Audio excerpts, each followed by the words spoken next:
happen to you that you do everything right and yet things don't turn out the way you expected? The worst part is that when you try to do things right, you start seeing others doing things wrong, and they end up better off than you. You work hard, pay your bills, play fair, help out when you can, and still the blow comes.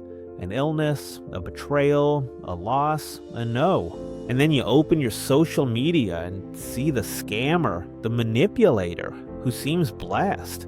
Now let's change the scenario a bit. The person who never smoked and dies of cancer, the one who took care of their body, exercised, avoided excess, and still ends up in a hospital bed. And at the same time, you see the one who abused everything, alcohol, drugs, irresponsibility, and they're still around like nothing happened. Why? Or think about this. The one who really put in the effort, not just someone who talked a good game, but the one who got up early, did things right, didn't take shortcuts, and still lost their job, still had their marriage fall apart, still ended up failing. And then comes the question nobody wants to say out loud. Does it seem like I did everything right? The conclusion seems inevitable. This isn't fair. And if it doesn't seem fair, then God himself is unfair.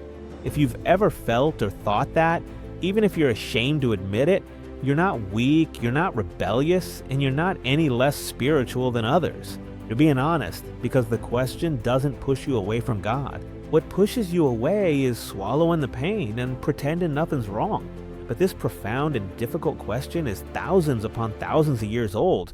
And what's truly surprising is that it wasn't asked by atheists, but by people who held a deep and unwavering belief in God. The first person was tired of seeing the same thing. He would get up early, do the right thing, never step on anyone, never sell out, never get involved in gossip, never manipulate. But every time he looked around, he felt angry because the ones moving up weren't the most upright. They were the most aggressive, the most fake, the ones who used people as stepping stones to get what they wanted. So that person starts to think something they're afraid to say. Maybe being good is useless. Maybe being upright just means being a fool. And the hardest part is seeing the unjust, supposedly at peace, sleeping soundly, eating well, laughing as if the universe were rewarding them. And inside, that person breaks down and thinks, I try and it hurts me. They destroy and things go well for them. That situation wasn't written by some bitter person on the internet, but by someone with faith in God. In Psalm 73, verses 2 and 3, we find something interesting. He openly admits that he was envious when he saw how the arrogant seemed to prosper. Also in Psalm 73, from verse 12 to 13, he says that when he saw the prosperity and wealth of the wicked, he lamented, saying that it was completely pointless to have kept himself from committing any wrong. Now let's go to the next example. Something terrible happened to the next person. Even though he lived his life with integrity, did everything right, was a good husband, a good citizen, a good father, he was overwhelmed by pain because everything, absolutely everything fell apart. All his children died in a single day. He lost all his material possessions and his health broke down. He's experiencing real pain, and at some point, he explodes inside. What did I do to deserve this? Why me? Where were you, God? And this is where many people think that a person of faith doesn't talk like this. But that's not true.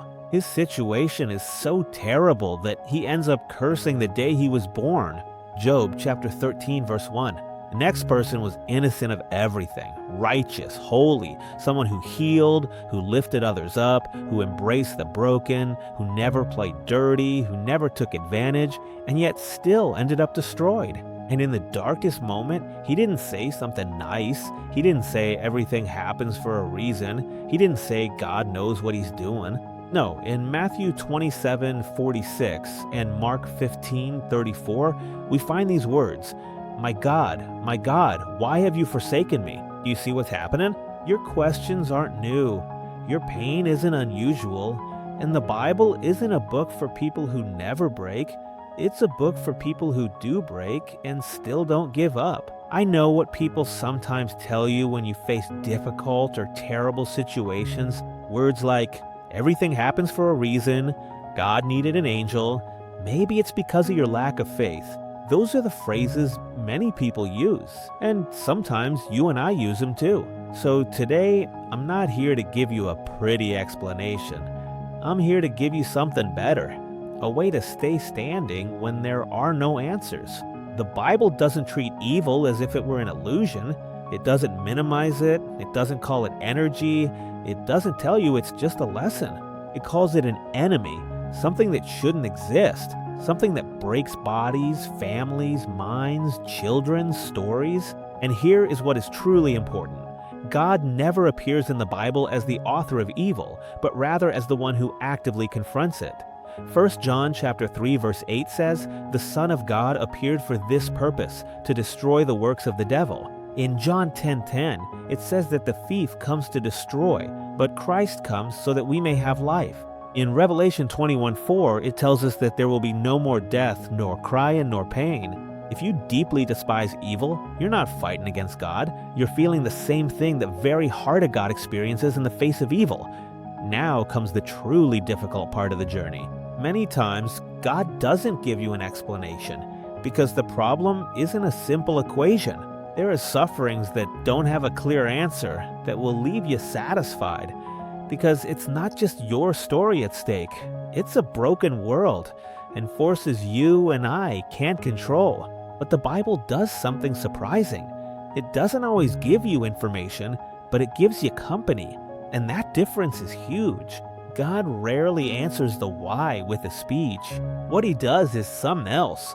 He draws near, gets into the pain with you, cries, sweats, bleeds. And when you can't understand what God is doing, the Bible invites you to look at who God is. Psalm 34:18 says that he is close to the brokenhearted. In John 11:35, it says that Jesus wept. In Isaiah 53:3-4, it says, "He is called a man of sorrows, that he bore our sicknesses." In Hebrews 4:15, it says that we do not have a priest who can't sympathize with us. Sometimes God doesn't answer because he wants your faith to rest in his character, not in your control, not to manipulate you, but to sustain you when everything falls apart. So, what do you do tomorrow when you wake up and it still hurts? Well, I'll give you 4 simple but profound pieces of advice. Number 1, tell God the truth without sugarcoating it. Don't recite to God what sounds nice. Tell him what it really is, like in the Psalms, like Job, like Jesus. Psalm 62:8 says, "Pour out your heart before him." Be real with God. No filters, no editing. "God, I'm angry, I'm confused, I feel alone, I can't do it today." If you're here, hold me up. Pour out your heart like that. Number 2, don't mistake God's silence for abandonment. Silence isn't absence. Sometimes it's a kind of presence you just don't know how to interpret yet. Isaiah 41:10 says, "Do not fear, I will strengthen you." When you don't feel anything, don't make eternal decisions based on temporary emotions. Number 3, change the question. Instead of just asking the question, why, ask this: what do I do with you here? Because asking why locks you in, but asking what do I do now opens a door for you. Psalm 23:4 says, "Even though I walk through the valley of shadows, you will be with me." Today, a conversation, a small act, a step, not a complete solution. Number 4, lean on people, not on phrases. The Bible doesn't tell you to be strong alone. It tells you to be accompanied. Galatians 6:2 says, "Carry each other's burdens." Say this to someone you trust, someone mature. "Today, I don't need advice. I need presence." And that changes everything. If you don't have answers today, you're not lost. You're in a very human part of faith that almost no one shows. And maybe this is the most important message. God doesn't ask you to understand everything to keep walking. He asks you not to walk alone. And now comes something that changes the way we see injustice. There's a difference between a God who explains and a God who redeems. The explanation doesn't always come, but redemption does. Let me tell you something with respect, but with truth. There are pains that can't be fixed, losses that can't be made up for, diagnoses that change the rest of your story, and empty chairs that will never be filled the same way again. And if someone promises you that everything will turn out perfectly here, they're not giving you faith, they're selling you anesthesia. Biblical hope doesn't deny the present, it looks it straight in the eye, but refuses to believe that what you see today is all there is, because the Bible doesn't just say that God helps, it says that God overcomes. Romans 8:18 says that the sufferings of the present time are not worth comparing. Revelation 21:4 says there will be no more death or pain. This doesn't mean it doesn't hurt today. It means your pain doesn't have the authority to write the ending of your story. When the Bible says that God redeems, it's not saying that God will give you back the exact life you lost. It's saying something even stronger, that evil will not have the last word, that what today seems unfair and meaningless will be judged and will be made right in a way you can't even imagine yet. 1 Corinthians 15:26 reminds us, the last enemy is death. 1 Corinthians 15 verses 54 to 55, it will be, where, O death, is your sting? Daniel 2:2 tells us that there will be an eternal resurrection, a future hope. If resurrection exists, then death is not an ending, it's a pause. And that idea is so profound that it changes the way you breathe today. Do you remember the injustice? The one who hurt you and prospered? The innocent who suffered? The diagnosis that shows no mercy? Biblical hope doesn't say, relax, it doesn't matter. It says the exact opposite. It matters so much that God is not going to ignore it.